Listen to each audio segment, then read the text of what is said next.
This is a podcast about our lived experience, which unfortunately includes infant death and subsequent mental health struggles. Please take good care of yourself and only listen if this content feels safe for you right now.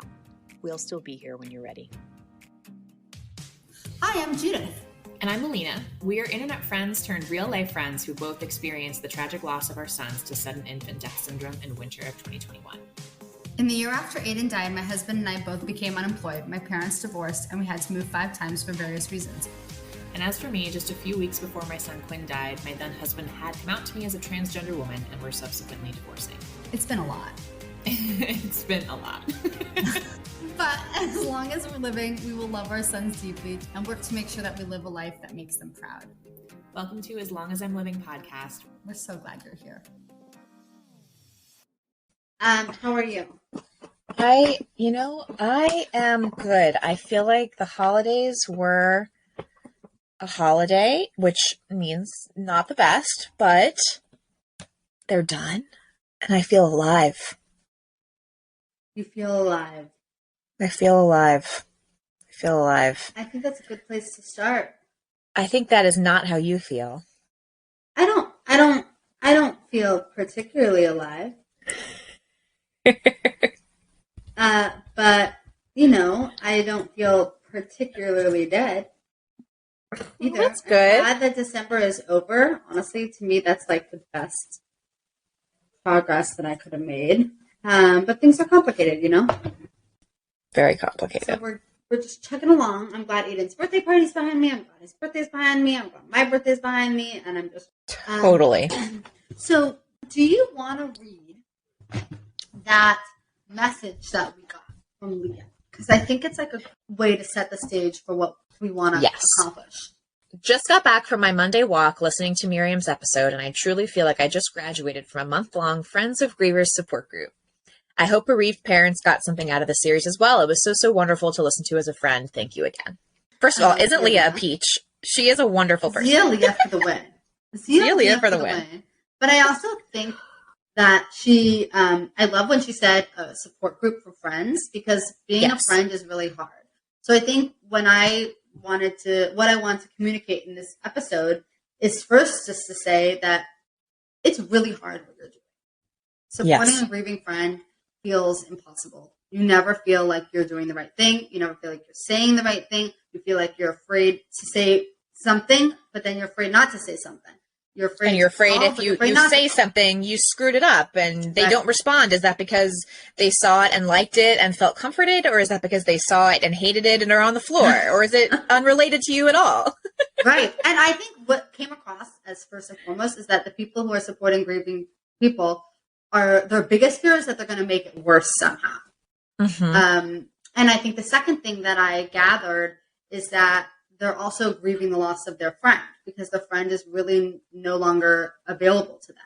And so they're in a really difficult spot. Someone who was always a support for them is now gone. And there's no instruction manual to be a friend. I know my friend Julia said that in her episode, but there's no way to do this. There's no instruction manual to follow. And so I think the first thing I want to say is I just want to extend empathy, that this is something that's really difficult. And when you're so in it, it's impossible to feel empathy for anything except yourself, because you're the one who's suffering the ultimate amount. But now that I've been removed from the situation for some time, I really can have a lot of empathy for the people who are supporting friends. So I just want to say that this is really difficult. I want to validate that. Yes, it is very difficult to support a grieving person. Yeah. Very difficult. So what are some things, I want to break this down into a way that's kind of digestible. So I guess what would be the categories of things that we want to say? The first would be, things to do, and maybe things not to do to support a friend. Is there any other categories that maybe we should touch on? I think maybe something like things that are normal. Yeah. And expected. Things you should expect when supporting a grieving person. Yeah. And then maybe at the end, I would also like to, in this episode, do a quick recap of each of the episodes, so that if people have one in particular they want to listen to. And then I think we should also do a recap of other episodes we've done that could help a grief supporting friend so that they can kind of have like a little table of contents of episodes they can go take a look at. If you are a friend of a griever and your grieving person has sent you this episode, we want you to have a map of As Long as I'm Living podcast so that you can listen to just a couple of quick episodes and be able to support your grieving friend better. That's the goal of this episode, I think. Yeah. So things to do, I would say the first and foremost is that even that you will likely reach out and that your grieving person will not respond. Yes. And you're going to ask yourself, did I say something wrong? What was I supposed to say? How many times can I send checking in? How many times can I say, how are you? That seems like such a stupid question. Obviously, they're horrible. So what am I supposed to say? Should I stop texting if they don't answer? So I guess the first thing I want to say is you're going to reach out. They're not going to respond. And that's normal. You are still doing the right thing by reaching out, even if they're not responding. Exactly. I'm also going to validate that is hard to just keep doing it over and over again and not getting any response. If the friendship is important to you, I can guarantee you that this person will eventually come back into the land of the living and they will appreciate that you continue to check in. Yes. So now you're checking in. What do you say? Now you're checking in. What do you say? So I think sometimes the best thing to do is just to send an emoji. I think that it's just like, just send a heart. We could say like, I'm thinking about, the name of the baby. I'm thinking about Aiden. I'm thinking about your mother. If it's your mother who passed away, I'm thinking about whoever it is. I'm thinking about them today. Don't ask questions as a way to start because I think questions are tricky. One example of a variation you can ask is, how are you feeling today? Which is a little more narrow as opposed to how are you? But I would say send an emoji. I was thinking about your person today that you lost. And ask, how are you feeling? If you want to ask a question, how are you feeling today? Yeah. I also like the idea of start with an emoji, say something really short and sweet, like, hey, thinking about you today, hoping XYZ goes well or whatever. And then if that person responds with something, where they clearly are ready to engage, then maybe you can ask follow-up questions like, oh, how did that go? How are you feeling this morning about ABC? Something like that. But it's very likely that they're not going to respond. Very likely, especially if it's early days, it's very likely that they're not going to respond. Yeah. And that's okay. The other thing I'll say as something to do is put a reminder in your phone right now of all the important dates. Right now. Find out the day the child died. Find out the day they found out they were pregnant. Find out the day that all the milestones, find them out now and put them in your calendar for the next 5 years. And then also put a reminder to text your person, like, let's say once a week.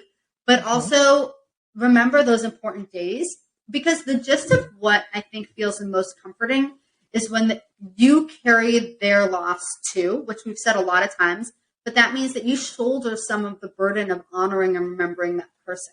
So it doesn't feel good.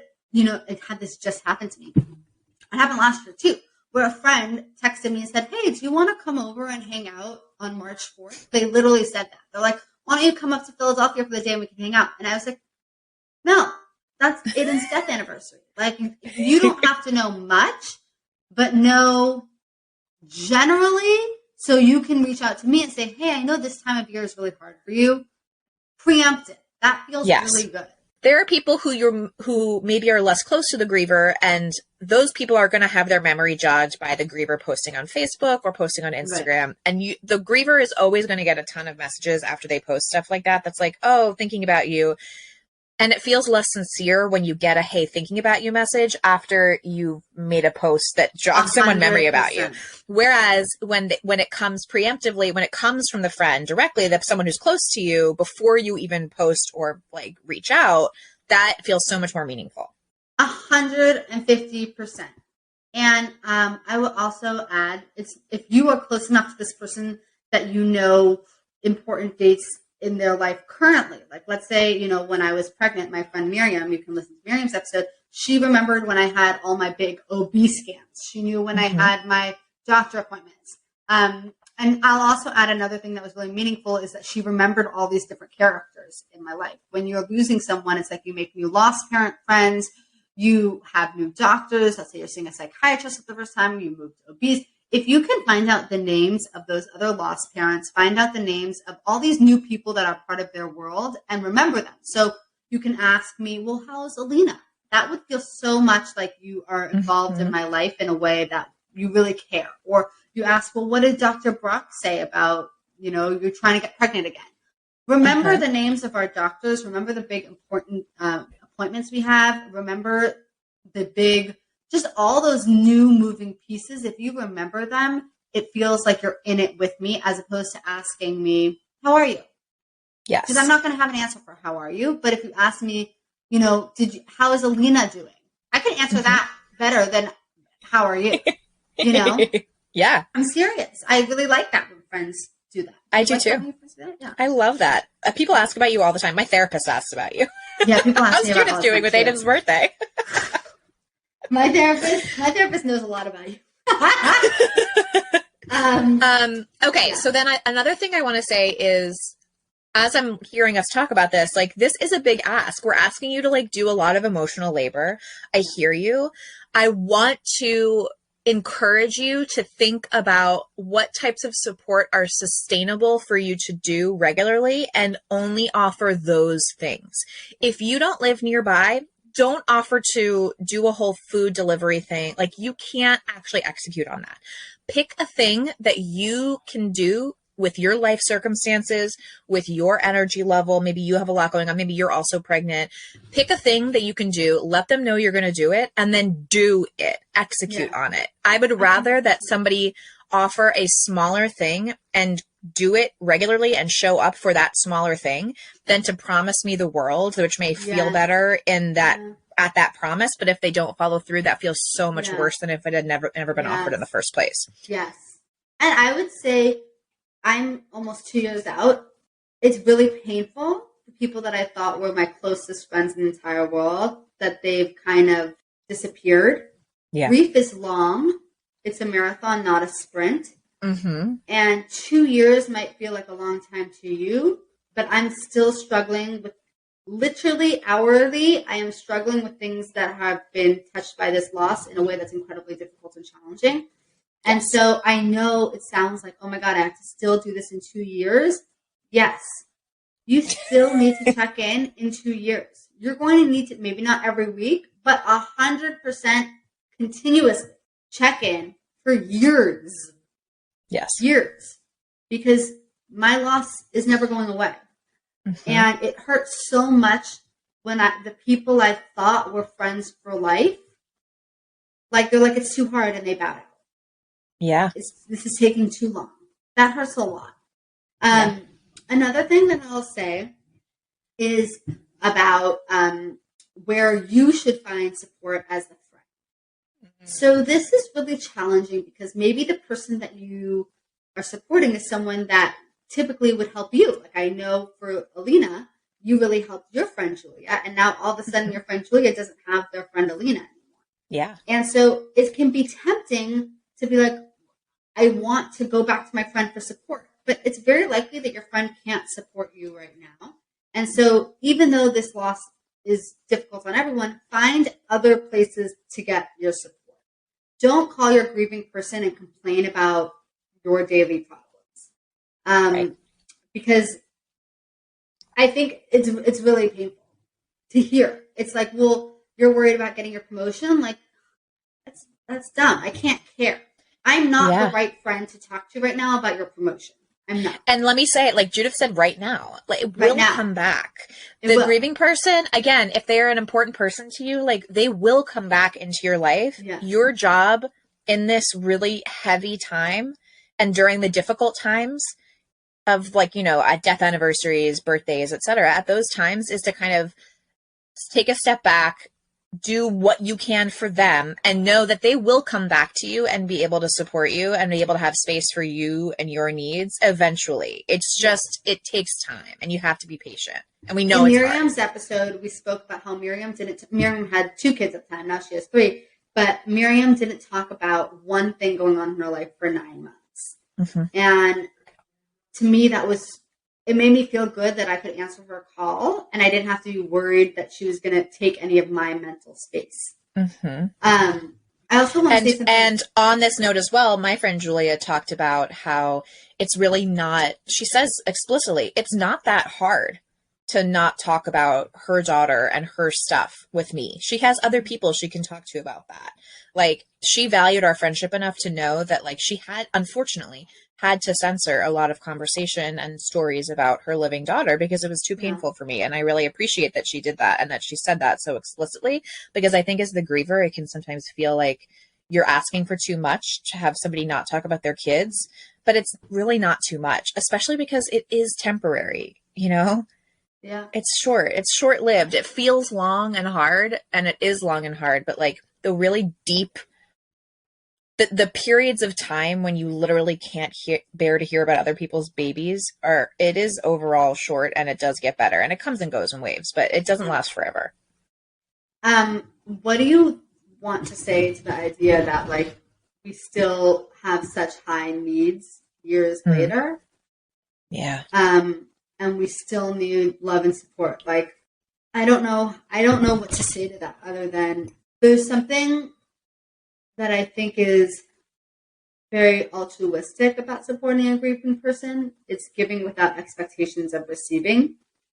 And I know that that's not for everyone. And the reality is, this may not be the right season for you. Do you know what I mean by that? To have a close friendship with this person, yes. It might not be the right time. It might not be the right time. It just might not be the right time. And you may not be the right person to carry them through this loss. You might be. I don't know. But let's say you're pregnant with your first and your friend just had a stillbirth. You are likely, even though you want to so desperately, you may not be the right person to get them through this difficult time. That doesn't mean you shouldn't check in, but it's likely that they're not going to turn to you for support. And I also want to validate how hard it is. Maybe you guys, maybe you pictured raising your babies together with your friend, and now you have that loss as well. Your friend is not going to be in the picture for your baby's life because it's too painful for them. That is hard and sad. Mm-hmm. That is its own loss. Mm-hmm. For your friend, it's probably number 97 on a list of 150 losses, right? Yeah. It's pretty close to the bottom. And for you, it might be toward the top. It's hard and sad. Like, know that your friend also is grieving that loss. It's just that they have so many other things as well that's not really going to be something that is their priority. Yeah. But I need you to know, like, as the grieving person, like, it makes me sad that I'm missing out on my friend Julia's baby's life. As much as I am, because it's too painful for me. That's a loss for me as well. But I don't think I could do anything different. Exactly. Another thing I want to say is that something that feels really good is when you make your own traditions to connect to my son that don't have me in it. I want you to tell me about them, but it means so much for the friends that have adopted new things in their life to do to remember him without my asking. So Miriam lights a candle for Aiden every Friday. My friend Leah goes for a walk. There's a street near her house that starts with Quinn's name. And so she goes for a walk every day or most days of the week. And she texts me sometimes when she's on that street because it reminds her of him. 100%. Exactly. Things like that. My sister, it was just Aiden's birthday and family is different, but I'll just say for the purposes of this conversation, my sister made a book for my daughter called like Brothers Are Everywhere, something about brothers, okay, big whatever. And she, instead of just like giving the book, she photocopied, I guess, the pages that were relevant to Aiden, and she put pictures of him in there. So now in her house, like, it's a more inclusive book. It's not just like brothers are this defined thing. Like, brothers look. She wants to teach her kids that brothers look like a bunch of different things. That's so cute. Yeah. And I think that meant a lot to me because it shows that she takes this is changing her household too. You know? Yeah. My friend Ahuva, her husband, for months after Aiden died, like, they're very religious people, and her husband would like learn a passage of Torah in his memory and text me. Say, I just want you to know, I just learned this interesting thing and I did it in memory of Aiden. I didn't ask him to do that. Do I particularly want to learn passages of Torah? No, but it's meaningful to him. And I didn't ask him to do it. And it just shows that he's fostering this relationship with Aiden outside of me that feels so good. Completely. I completely agree with that. I completely agree. So what are some things that we would say would make it worse? Because if they're saying, I don't want to make it worse, so what are some things that would make it worse? Here, I think, this is the overall gist of what I'm going to say makes it worse. Do not make it about you. This episode, you are listening to this episode, so I know you're a good friend, okay? I know this is hard for you. Your grieving person knows this is hard for you. Judith knows this is hard for you. We all recognize this is hard for you. It's harder for the grieving person. This is not about you. It's just the truth. You have to kind of set yourself aside. So if you are making decisions based on your own comfort level, I hear you. Sometimes you need to do that, but you're probably not making it better for the grieving person. It doesn't feel good to hear. I hug my child so much tighter. Yeah. If this loss impacted you and how you parent, I think that's a beautiful thing. Mm-hmm. But don't share that with your griever because that's it just rubs in their face. I hope that people who hear about my loss hug their children tighter. I really do hope that, because that's meaningful to me, right? It's beautiful. It's a beautiful thing. I genuinely do not want to hear about it. It is rubbing salt in my wound. So do not tell me. But I do hope that you are doing that. I hope that you recognize how lucky you are, and that if you have alive children and no dead children, I hope you recognize that it is completely luck. Yeah. By the grace of God. What's that phrase? There, but for the grace of God go I. I'm not religious. Is that a phrase? I don't know, but you just got lucky. Exactly. Exactly. Something that Miriam said that really struck with me is meet the person where they are. So if you're grieving, let's say you want to go and see the grieving person, tell them, we don't have to talk about anything. We could just lie on the floor and stare at the ceiling. And then go and sit and be quiet. Just follow their lead. Don't try and fix anything. Just crawl into the deep, dark hole and lie down next to them. Yeah, that's actually a key. If you were trying to fix it, if you were trying to make them feel better, that's not going to work. You cannot make them feel better. So do not try, because the trying is very painful on the receiving end. Because what it says is, when I feel as though someone's trying actively to make me feel better, what I want to do is scream at them and say, I will never feel better. My child is dead. It does not feel good. It is not comforting. So I would say something like, this is really hard. This is horrible. Yeah. This is a nightmare. Just validate how awful it is and sit with them in the sucky, shitty feeling that it is. And it's uncomfortable. And we know. Okay, so I think we should do a quick little recap. We have 5 episodes in this series that we would love for you to go back and listen to. I will link all of them in the description. The first one is Judith's friend, Julia. Want to do a 2-sentence recap of that one? Sure. Julia and I lived in St. Louis together, and we were really on the same track. Our husbands were both in graduate school. We moved to St. Louis at the same time. We left St. Louis at the same time. We were both advancing at the same pace in our own careers. We were both starting to think about having kids around the same time. And then I had Aiden, and he died. And a month later, she got pregnant with her son, and he's still alive. Yeah. So that one's called the one where Judith's friendship changed. Your friendship changed a lot with Julia. The second episode in the series is called the one where Alina needed help. And it's an interview with my really good friend, Leah. We met in college. We've been friends for over a decade. And I think the gist of this episode is I used to be a super competent person who really was very self-sufficient. And then Quinn died and I needed help. And my friend Leah jumped at the opportunity. There were months where she fed me at least one meal a week, and she would offer to take me on walks. I mean, she just literally just showed up. She just kept doing things and just kept doing them right. The other thing I'll say about Leah is, she researched, she would listen to this podcast even if it wasn't me, and I know, that you relate to that with your friend Miriam too, but it's a really good example of just what it looks like to be a friend that somebody relies on so much. I think it's hard for her in some ways, and also really beautiful for her in some ways. So that's the second episode. And then the third episode is called the one where Judith apologizes. Rachel tried very hard to support me in the ways that she knew how. And I was not interested. And she tried and she tried and she tried. And I ignored her calls, ignored her calls, ignored her calls, ignored her calls. And I felt like now, and part of, a couple of years later having this conversation, I realized how much I hurt her in the process. And so I think that this is a really helpful conversation if you feel like you're trying and it's just not getting through and you feel like they're never going to talk to you again. Yeah. Yeah. 100%. The fourth episode is called the one where everybody did the best they could. This is an interview with my friend Julia. Yes, there are two Julias, Judith Julia and Alina's Julia.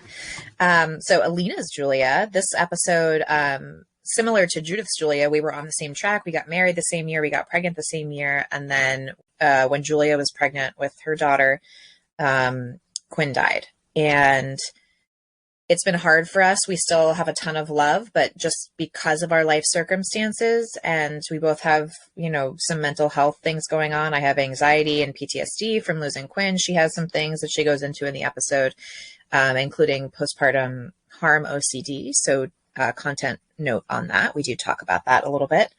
And it's just been really hard. We've triggered each other a couple of times and we're doing the best we can. And it's still really fucking hard. And we love each other a ton, and it's still really fucking hard. It's an and situation, not an or, Yeah.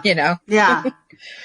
And then the last episode in the series is the one with the friend who showed Miriam. up. In this episode, it comes from things that Miriam did right. Yes. And I think for me, Miriam has been a rock and a sense of just deep support and love. And it's a conversation with her about how she navigated this and how we as a friend became closer through this experience. And, on the note of Miriam's episode, I kind of want to quickly address that you and I are really good friends, right? Yeah. And we didn't know each other before this loss. So I think one last thing I kind of want to say to the friends of grieving people is that your grieving person might make some new really close friends with other people who are going through something similar. And I want to remind you that it's not a personal failing on your part that you're not able to be there for them in the exact way that they need. It's good that they're finding, friends who have their life circumstances and they're, growing and healing together. Like that's a really good thing. And one of the things that Miriam said is that she noticed Judith was able to kind of come back more into full friendship with her once Judith found me. So once some of the grief was able to be carried by me, Judith was able to ask Miriam, how's your new house and like all of that. So Judith came back more to Miriam as a regular friendship once she made grief friends. So I think that's an interesting point to note. And I don't want people to be discouraged when their friend is leaning on new people. That was an excellent conversation. Lastly, I'm going to link a couple of more episodes in the description that are like helpful episodes. So one is called I Can't Imagine. That's things to say or not say to your grieving person. The gift guide. We have a gift guide for grievers. That is things to buy your grieving person and also just ways to support them in general. What else? I think those are the two big ones. Yeah, I think those are the kind of like the two biggies. What about the Superwoman one? Oh, yes. Wonder Woman is a great episode. That's one of our earliest episodes, but I really like that one. It's a good one to talk about like what certain things feel like when people say them. Yeah. So I'll link all three of those. I may link a couple others if I go through and Oh, you know what else I think is a good one? The one where we speak to someone, like how to support someone who just had a loss, where we speak about what to say at a Shiva when you go to a Shiva. I already have. That's I Can't Imagine. That's I Can't Imagine. Hold on. Yeah. Good. Okay, well, those are some good starting toolkits for you. I want to end by saying one more thing. I just want to say thank you. Thank you because your grieving person likely is not saying thank you right now. It's really we hard will say thank someone. you for them. Yeah, it's really hard to thank someone when you're drowning, and it's like, thank you for what? I don't want any of this. There's nothing to thank you. I don't want this help. I need it. So I just want to say thank you for trying. Thank you for listening to this episode to try and learn more. Thank you for joining us in our world. Thank you for being sad with us. Thank you for trying your absolute hardest in an impossible situation. To all of our wonderful new friends, we want to hear from you. Email us at aslongasimlivingpodcast@gmail.com and follow us on Instagram at aslongasimlivingpodcast. We'll get back to you as soon as our grieving brains allow. Yay!